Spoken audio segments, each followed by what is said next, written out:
Hey everyone, Matthew here. Welcome back to the channel. It's great to have you with me as always, and I hope you're all having an amazing Monday.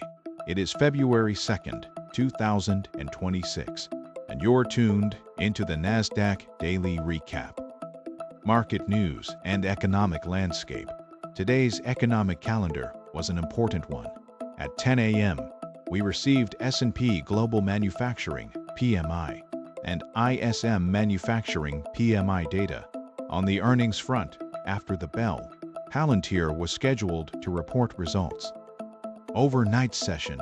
When futures reopened at 6 p.m., the market gapped down, while Bitcoin dropped below 76,000 over the weekend.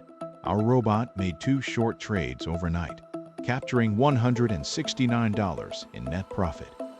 Pre-market data and volatility. During the early morning hours, the market was trading higher. Cash session and intraday trades.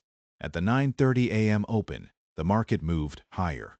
Our robot made another profitable long trade, bringing realized gains to $303. At 10 a.m., we received the economic data. S&P Global Manufacturing (PMI) came in at 52.4, up from 51.9. ISM Manufacturing PMI came in at 59, up from 58.5. Following the data, the market edged higher. Afternoon session and into the close. The market consolidated during the afternoon session. Our robot entered a short position, which was later closed for a profit. After the bell, Palantir released earnings, and the stock moved higher. That wrapped up our busy Monday of trading.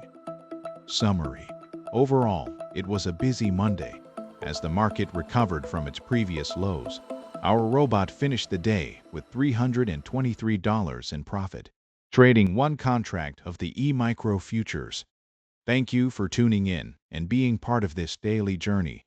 I'm Matthew, wishing you all an amazing evening. I'll see you tomorrow for the next Nasdaq Daily Recap.